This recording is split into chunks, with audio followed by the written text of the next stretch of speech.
So I think the caption should be on. If anyone needs captions, you should be able to press the button at the bottom of the screen to enable captions.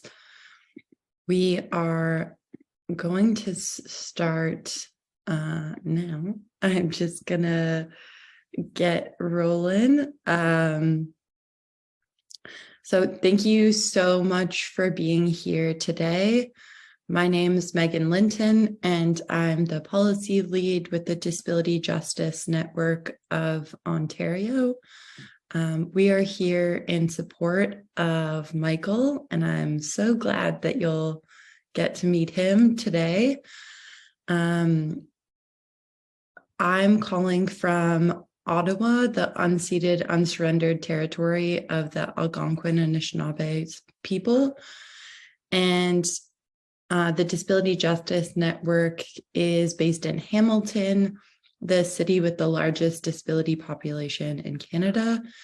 And Hamilton is situated on the Dish with One Spoon Treaty between the Anishinaabe, the Mississaugas, and the Haudenosaunee that bound them to share the territory and protect the land.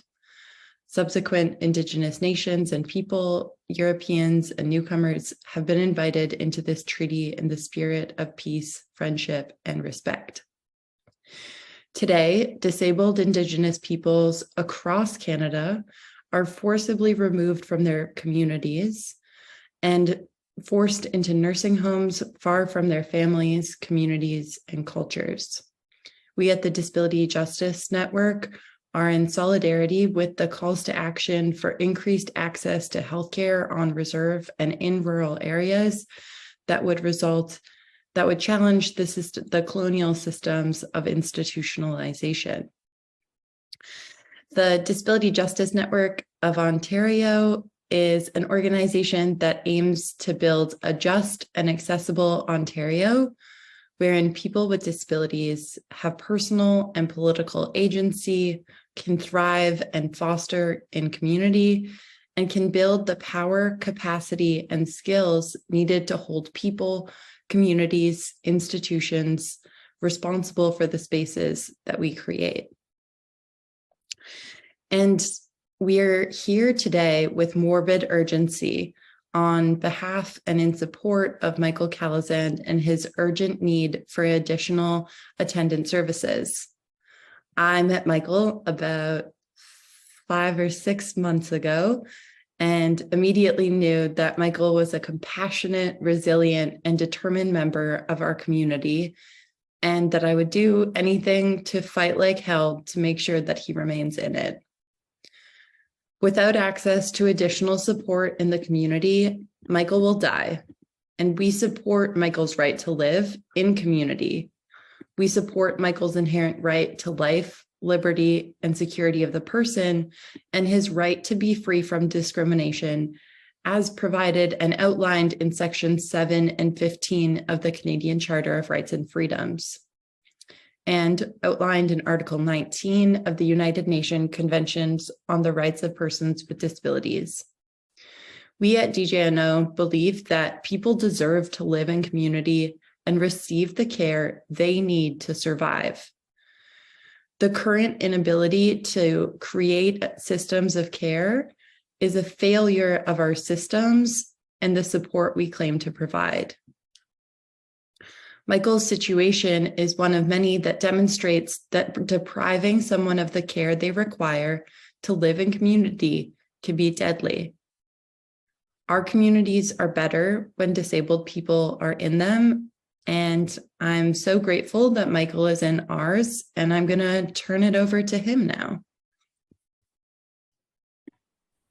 Thank you, Megan, and thank you everyone that's attending. I really appreciate your time. I'm a private person, but it's very important to me that you know my story. It's not easy to open up to strangers, yet it's the only way I know how to avoid becoming a nameless statistic. Please do me the courtesy of patiently listening with compassion. Let me take you back to March 17th, 2002. While most people were celebrating St. Patrick's Day, I was with my mother, holding my 49-year-old father's hand while he lay on his deathbed. I remember how his breathing was rapid and shallow. I remember how it became ever more shallow and ever more spaced out. Each breath was a struggle for life until finally there were no more breaths. Cancer had claimed its prize. Fast forward 20 years to October 3rd, 2022, and you'll find me holding my mother's hand as her life comes to an end.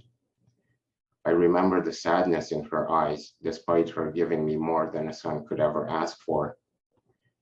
I remember trying to support her by putting on a brave face, knowing that at last her suffering would come to an end.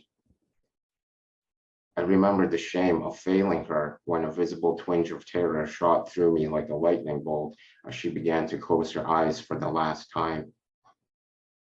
Cancer had claimed its next prize.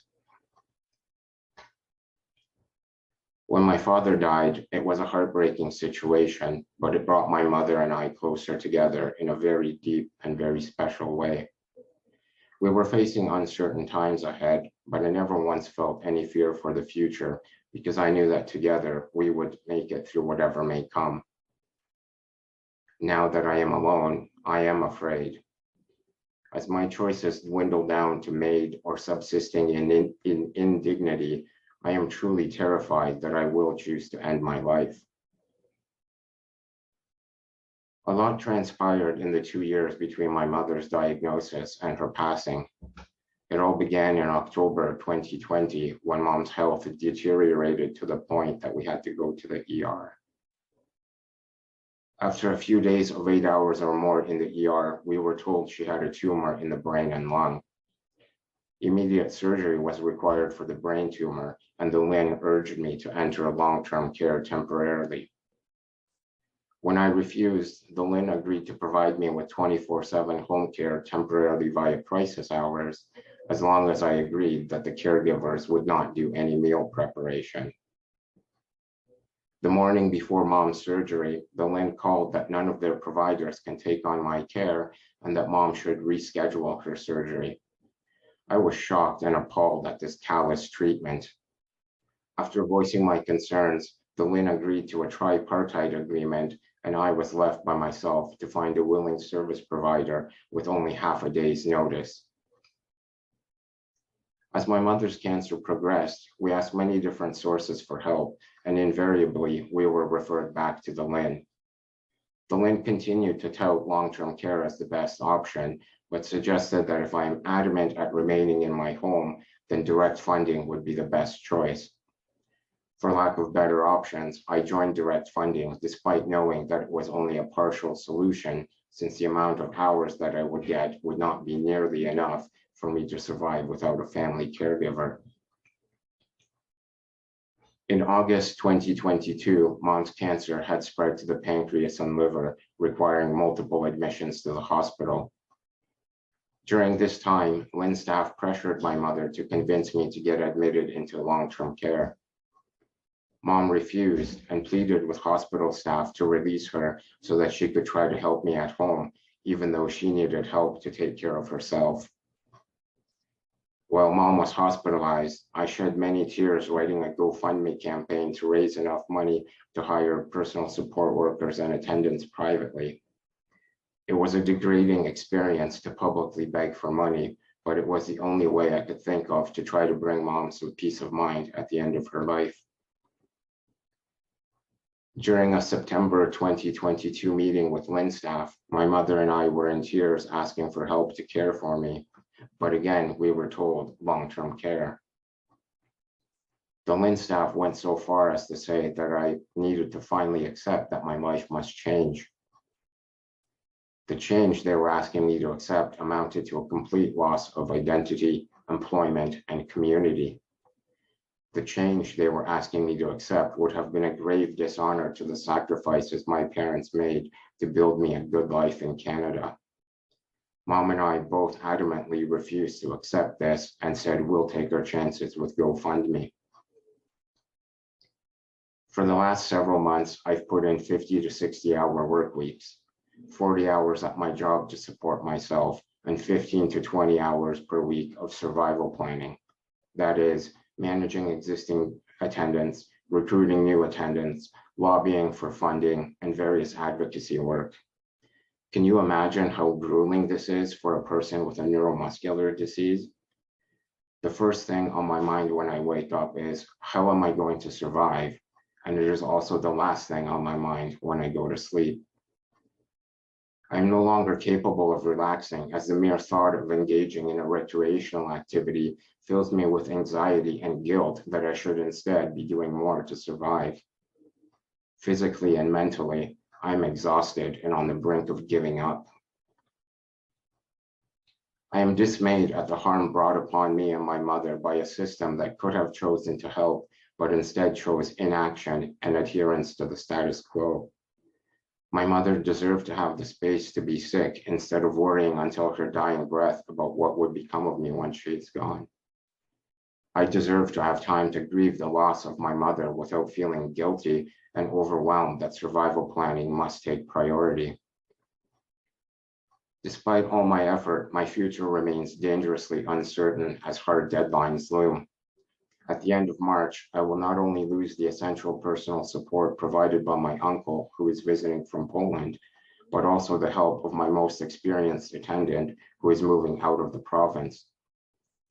Even one of these conditions alone would be enough to call this a crisis situation. My situation is dire, and I find myself facing a healthcare system that is immensely complex and uncoordinated, with complicated and conflicting rules that result in organizational silos and artificially induced limitations. It is a system where the expectation is that rather than asking for more care hours, a person should instead install a catheter, use laxatives, and sit in a diaper. This makes me feel that my life is not valued, that my life is worthless compared to balance sheets and regulations. Let me ask you, if it was your son or daughter, at what dollar figure would you price their life? Would you be okay with letting him or her sit catheterized in soiled diapers if you knew that it was completely avoidable? I want to continue living a dignified, meaningful life in the community, and the Ministry of Health can make that possible by taking a strong leadership role in cutting red tape and coordinating disparate agencies and services. I implore the Ministry of Health to work with me to find a solution so that they are not implicit in a needless, avoidable, and premature death. Thank you for listening.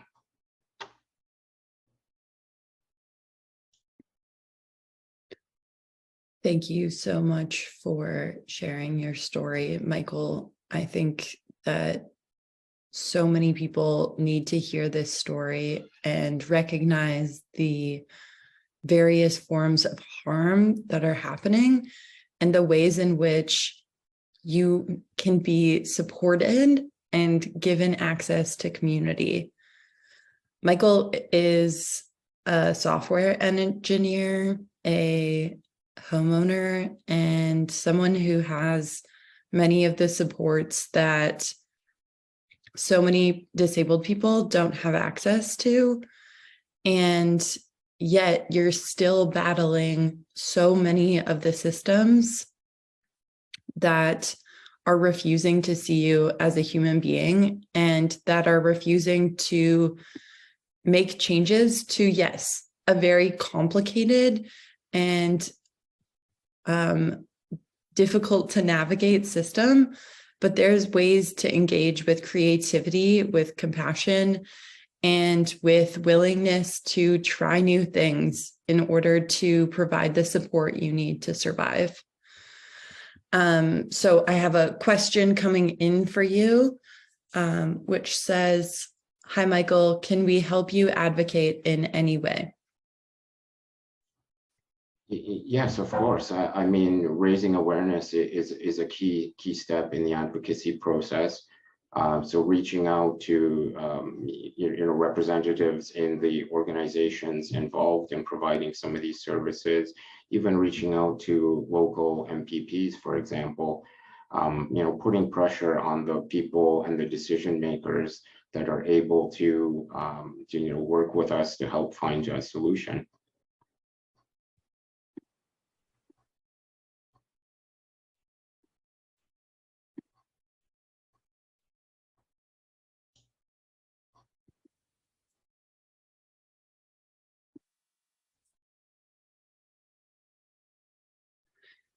And so what are you demanding for, and what is necessary to ensure that your next few months are that you're able to get the support you need in the next few months? What I'm looking for is to get the appropriate supports in place to allow me to live in the community, to remain in my home. Effectively, that amounts to additional care hours to be able to function in the home. And that includes for things, for care that isn't always scheduled ahead of time. That seems to be the biggest stumbling block, in the sense that the system is built around a mechanism where the expectation is that one's life is fully regimented and care can be delivered in small chunks of time, whether that means just being able to get out of bed or getting into bed. Whereas the complex care needs that I find as a person with a significant disability require consistent and responsiveness care. So things that come up, whether that's with toileting or emergencies or that sort of thing. So being able to get funding to be able to cover that kind of care is one important aspect. And then going forward, the other facet of the problem is recruiting the staff, the attendants, to be able to provide that care. I think a big step in the right direction is to get the funding piece resolved. And that'll really open up more avenues and possibilities for focusing hard on the recruitment challenges that follow. So I'm going to share a couple more questions that have come in. Will you be pursuing legal action in the form of advocacy? And I'm wondering if you can, I feel like it would be helpful to explain the steps that you've taken so far, and the tight timelines that you have, and why some forms of things such as legal action are limited because of the timelines. Yeah, so my timeline is effectively end of March. That's when my existing temporary solution falls apart. So at that point, that's when my care falls off a cliff. When we get to that point, if nothing changes, then effectively I may have enough hours to basically get out of bed and get into bed, but no help throughout the majority of the day. So that means significant problems around things like toileting support, around meals, lunch, dinner, that sort of thing. And it's just not going to be a good situation. Legal challenges take time. There are really no guarantees in terms of winning. Typically, other folks that have gone down this route end up taking, 9-10 years of legal challenges. So with end of March looming ahead, it's not really a feasible approach in order to solve my immediate problem and then get me through to a stable kind of long-term situation. That's so helpful to get that timeline. And so I have another question. What is the position of Minister Jones what is the position of the minister, in this case, Jones, of Health on your situation? Is she aware of your situation? And MPP Catherine Fife actually did raise my specific situation in Parliament, and that was addressed to Minister Jones. I would be very happy to speak with the minister to discuss the situation and how she'd be able to help.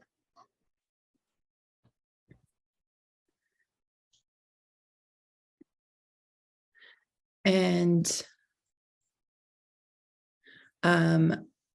another question,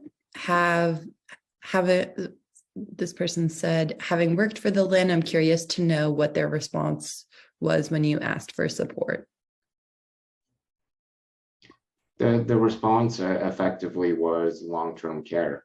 That is effectively the status quo. When there's no way to provide the level of complex care according to their policies and procedures, then the next step up is institutionalization.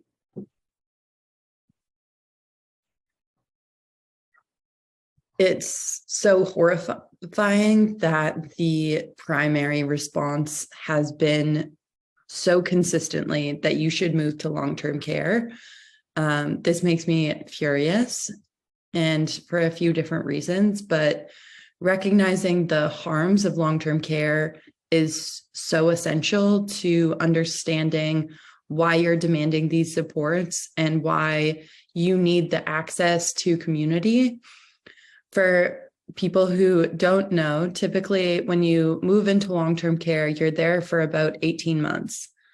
Michael has been refusing and beating the odds of living for how many decades at this point? Many? Yeah, many. I mean, I'm 39. Initially, doctors suggested that I would die prior to the age of 16. So I'm still kicking, and hopefully I'll be around for a while longer. And so recognizing that Michael is going to live for a long time, in my opinion, well, in my hope, to be honest,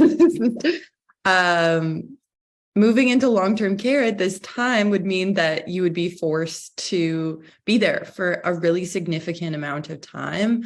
And the conditions within long-term care are such that they really expedite the illnesses, harms, and injuries that so much that make life so much more difficult and so much more challenging and so much shorter. And so I think it's important that people understand that it's not just a decision about not wanting to live in long-term care. It's a decision about wanting to live. And in order to live, you need to live in community, and you need to be provided the supports you need. And so the next question that we have a few questions from someone about where you're based, and you're based in Ontario. But we have one more question. Is Catherine Fife prepared to follow up on this? That's a good question. So Catherine Fife is actually not my local MPP, although I have been in contact with my local MPP as well. So definitely on the political front, the players are aware of the situation, and I'm optimistic that they are doing what they can to be able to lobby and help, at least raise awareness and work with decision makers to try to help out with a solution. Thanks. I'm going to move to the next question. Throughout your whole life, your parents, and since your mother died, your uncle have done so much. How many hours of funded support does the government provide now? And how many hours do government-funded institutions provide? So right now on the direct funding program, I'm eligible for 41 hours per week of daytime care. In terms of what I would potentially expect in an institution like long-term care, I would say I would be lucky if I get an average of 2 hours per day of direct hands-on care. I believe the sort of goal for the government in the next few years is to increase that up to 4 hours a day of direct care. So even still, I'm much better off remaining at home with my almost 6 hours a day of care that I get on the current program and try to manage that way. The situation will not be good because it's not enough hours, but at least I would be in the comfort of my own home and have more than I would get in an institution where my options would be severely, severely limited.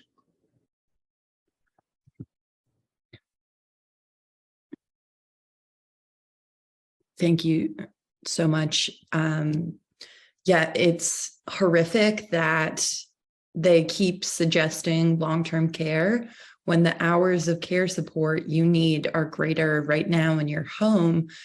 And it is such an easy way out for them to say that living in an institution would be the support necessary, when it so clearly will be demonstrated that it won't provide you the support you need, and instead is going to make you less able to do the things that you love and less able to be the person that I know and cherish and care about. And it's so horrific. So thank you for the question. I'm going to move on to another question from anonymous attendee. I am also considering MAID due to lack of home care support. Is there a way that we can band together to remain alive? I would really hope so. I mean, I don't feel that that MAID is really the appropriate solution here. It's really almost the wrong question to be asking, right? I mean, the question should be, how did we even get to this point where, physically disabled people have to consider this as the only way to maintain some semblance of dignity? I mean, I'd be happy to work with anybody. If there's a way I can help, then by all means reach out to me and we can see what we can do to cooperate.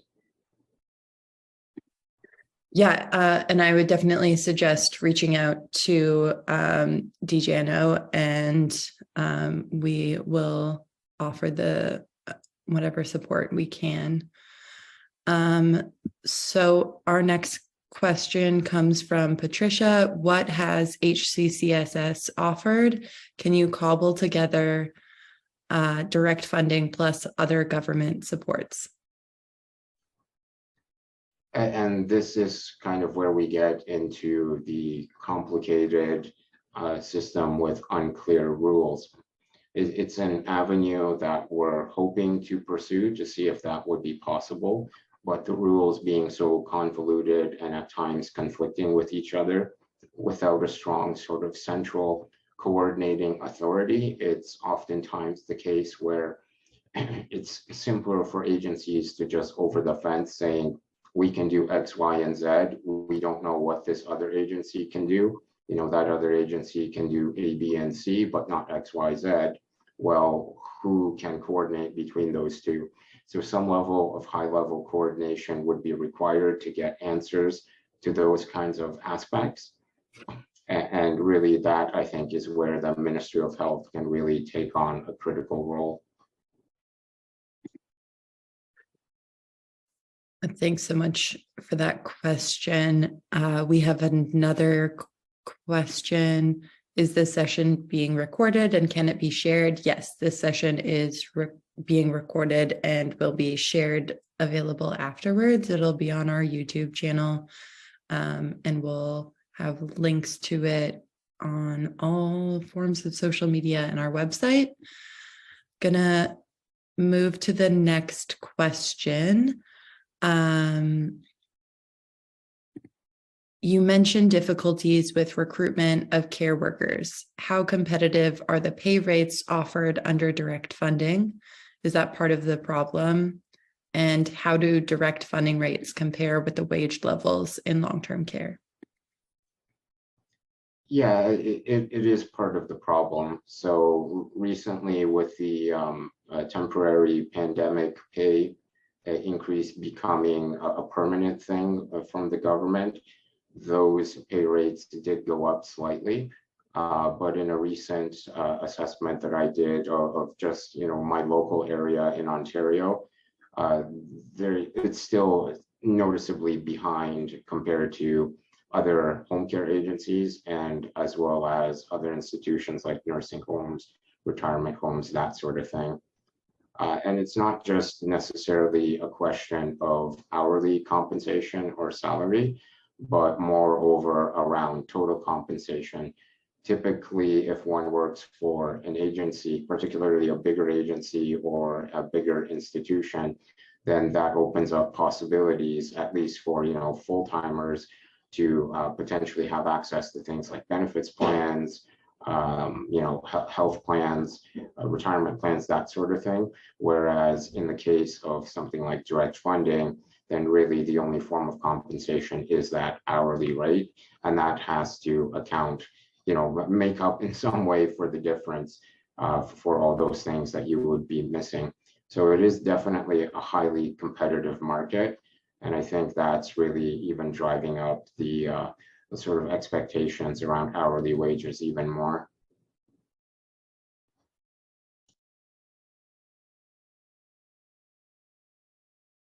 Thanks so much for that. So I'm going to move on to the question, have you investigated a live-in caregiver and have you connected with Arch?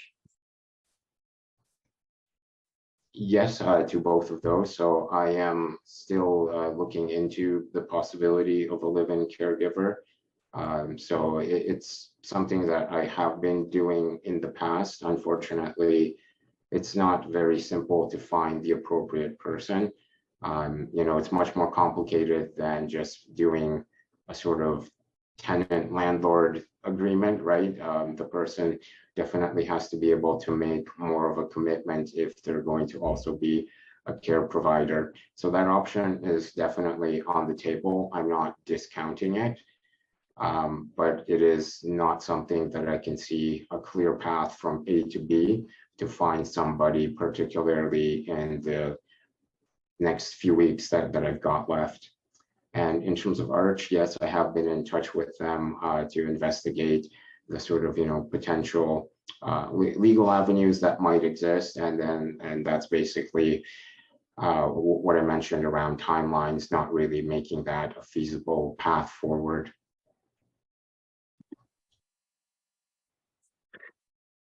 Thanks so much. That's really helpful. We have another question. Why is it important for you to have consistent caregivers that can respond to all of your needs? It's a critical piece to quality of life. So having been on agency care for many, many years, I know how difficult and challenging it is when there is a revolving door of caregivers, especially once we were heading closer towards the pandemic. It even got to the point where orientation or training was not even an option. So the expectation was, we will send a random attendant to you. They are a person, they're capable of moving around, they're physically able, and then it's up to you two to figure out how to make your limited time work together. So it's hard to be able to explain one's routines, for example, over and over again constantly. There's also real potential for harm, right? If the person comes in, they're new, it's a constant revolving door. There might be accidents happening around transfers or repositioning not being done properly. It's not the kind of job where you can just easily train somebody, say, at a factory to make a widget on an assembly line. Everyone is different and they have individual needs.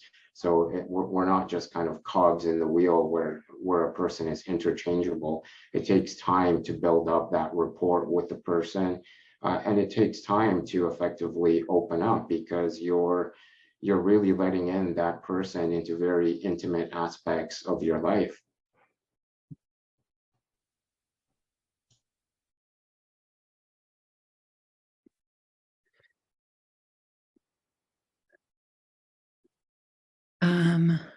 Okay, we're coming to the end of the questions. And I'm going to ask you 2 questions, and then we'll conclude this session. So the first is for people who are leaving this session today, what do you hope that they know, and what do you hope that they can do moving forward? I'd like people to know that I want to find a solution to be able to continue living in the community. I want people to know that I'm desperately trying to avoid MAID as a final solution for lack of better options. And I'd like to ask the people to help spread the word.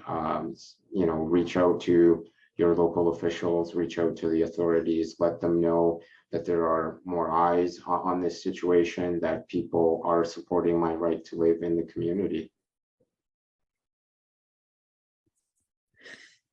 Thank you so much. And just to say that we are so grateful to know you, Michael, and thank you for sharing your story with us today. It's so difficult to share the personal details of your life with strangers.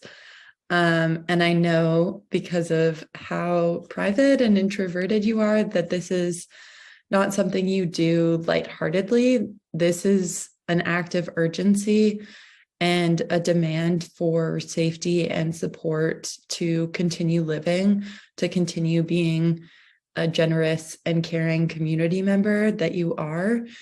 And so I ask that people recognize the importance of this story, recognize the humanity of Michael, and that we continue to move forward in a spirit of justice and grant you what you need to survive, because that's all you're asking for, is literally the basic needs to survive.